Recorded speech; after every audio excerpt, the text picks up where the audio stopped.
بسم الله الرحمن الرحيم. اللهم صل وسلم وبارك على سيدنا محمد الذي تنحل به العقد وتنفرج به الكرب وتقضى به الحوائج وتنال به الرغائب وحسن الخواتيم ويستسقى الغمام بوجهه الكريم وعلى آله المطهرين في كل لمحة ونفس بعدد كل معلوم لك يا الله يا الله يا الله يا أرحم الراحمين. مرحبا بكم مشاهدين قناتنا قناة المعالج الروحاني مالك كاظم، أسعد الله أوقاتكم. اليوم نأخذ جولة ونتحدث في موضوع الشياطين، لأن هذا الموضوع قد سألني عنه الكثير، واليوم أود أن أجيب على هذا أو هذه الأسئلة التي وردتني من الإخوة المتابعين للقناة. الشياطين هم التوابع والغيلان والأرياح، وهم لا ينتموا لأي ديانة، بل هم يسعون في الأرض كفرا بالله وفسادا في الأرض وأذية للبشر.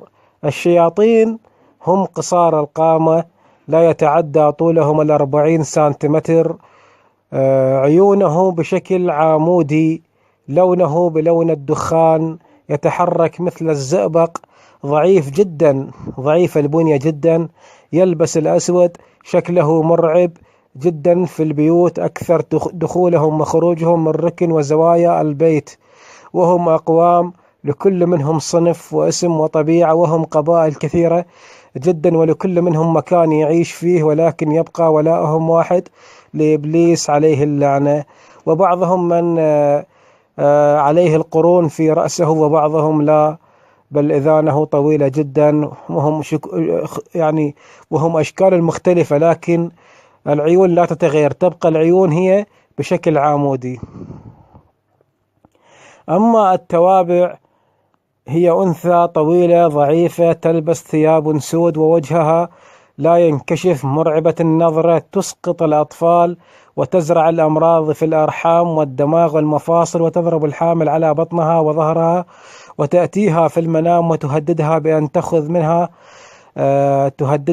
تأخذ منها جنينها، وتسبب كثير من الأمراض، منها الصرع وأمراض الرحم جميعها بسبب التابعة. وقد نشرت فيديو خاص، أنا نشرته، وهو فيديو خاص بالتابعة، وذكرت كل شيء عنها بالتفصيل. واليوم أنا لست بصدد التابعة، بل أنا اليوم أود التحدث عن الشياطين بشكل عام الذين هم يؤذون البشر. ونذكر الغيلان، وإن الغيلان وحوش مرعبة متغيرة الشكل، فيهم من له أكثر من رأس، يسكنون المقابر والفلوات، لا يدخلون في الجسم، وهم حالهم حال التوابع، ولكن شكلهم مختلف، بعضهم ذكور وبعضهم إناث، وهم الأمر الذي يحير فيه بعض ممن يدعون أنهم معالجين روحانيين.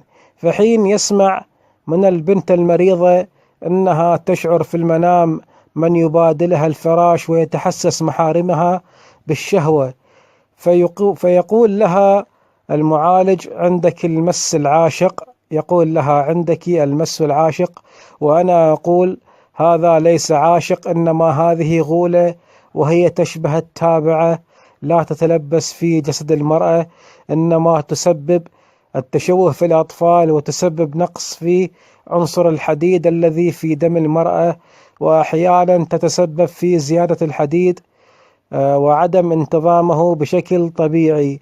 وأن هذه الغولة تتحكم بشهوة المرأة وتبادلها الفراش، وحين تستيقظ المرأة تجد على جسمها كدمات، يعني تستيقظ من النوم تجد على جسمها كدمات زرق وخدوش في جسمها، خصوصا في منطقة الصدر والزند والفخذ والرقبة أحيانا، وهذه بسبب الغولة، وهي من بني إبليس لعنهم الله.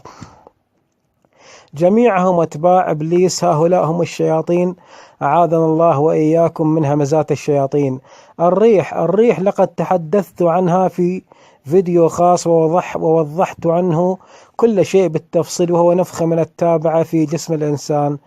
تستطيعوا أن تدخلوا على الفيديو وتشاهدوا موضوعي عن ريح الجن. هذه جولة مختصرة وما خفي كان أعظم، والله أعلم بالصواب. كان معكم ومحدثكم المعالج الروحاني مالك كاظم، نعالج جميع الأمراض الروحانية من قريب ومن بعيد، وكلفة علاج المريض $100، ولا أعمل بالمجان. للاتصال والتواصل على الواتساب من داخل العراق وخارج العراق على الرقم 00964777261 87424. تحياتي لكم.